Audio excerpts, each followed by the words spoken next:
হযরত মুসা আলাইহিস সালাম একদিন আল্লাহর কাছে জিজ্ঞাসা করলেন, হে প্রভু, আমার অনুসারীদের মধ্যে কে সবচেয়ে বড় পাপী?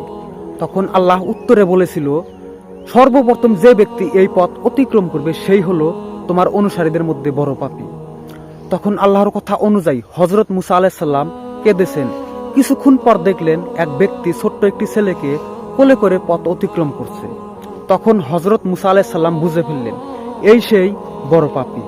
তখন পুনরায় আল্লাহর কাছে হযরত মুসা আলাইহিস সালাম প্রশ্ন করলেন, এখন আপনি আমাকে সবচেয়ে নেকি মানুষটিকে দেখান। তখন আল্লাহ উত্তরে বলেছিল, সূর্য ডোবার সাথে সাথে যে ব্যক্তি তোমার পূর্বস্থান দিয়ে চলে যাবে সেই হলো সবচেয়ে নেকি। তখন হযরত মুসা আলাইহিস সালাম সূর্য ডোবার বেশ আগে থেকে বসে রইলেন। যেই সূর্য ডুবলো তখন দেখলেন সকালের ওই ব্যক্তি ছোট্ট ছেলেকে কোলে করে ফিরে যাচ্ছেন। তখন হযরত মুসা আলাইহিস সালাম হতবাগা হয়ে আল্লাহকে আবারও জিজ্ঞাসা করলেন, হে প্রভু, একই ব্যক্তি মহাপাপী আবার মহানেকি। তখন আল্লাহ বলেছিল, হে মুসা, যখন সকালের ওই ব্যক্তি ছোট্ট ছেলেকে কোলে করে তোমাকে অতিক্রম করে জঙ্গলে প্রবেশ করলো, তখন কোলের ছোট্ট ছেলেটি বাবাকে প্রশ্ন করেছিল, বাবা, এই জঙ্গল কত বড়? তখন বাবা বলেছিল, অনেক বড়। পুনরায় ছেলে আবার বাবাকে প্রশ্ন করলো, বাবা, এই জঙ্গল থেকে কি বড় কিছু নেই? তখন বাবা বলেছিল, হ্যাঁ আছে, এই পাহাড়গুলো ওই জঙ্গল থেকেও অনেক অনেক বড়। তখন পুনরায় ছেলে আবার প্রশ্ন করলো, বাবা, এই পাহাড় থেকে কি বড় কিছু আছে?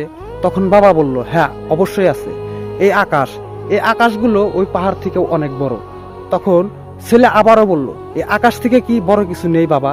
তখন বাবা বলল, হ্যাঁ আছে, আমার পাপ এই আকাশ থেকে অনেক বড়।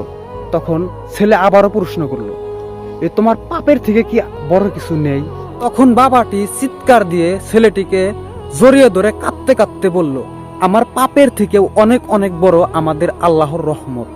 হে মুসা, আমার এই ব্যক্তির পাপের অনুভূতি বা অনুশোচনা আমার এত পছন্দ হয়েছে যে সবচেয়ে পাপী ব্যক্তিকে সবচেয়ে নেকি বানিয়ে দিয়েছি।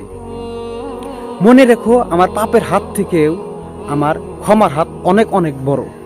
আর হ্যাঁ, এই হাদিসটি যদি আপনার শুনে ভালো লাগে অবশ্যই শেয়ার করবেন, আর নিজের খেয়াল অবশ্যই রাখবেন, কারণ এই স্বার্থপর দুনিয়ার মধ্যে আপনি ছাড়া আর কেউ নেই।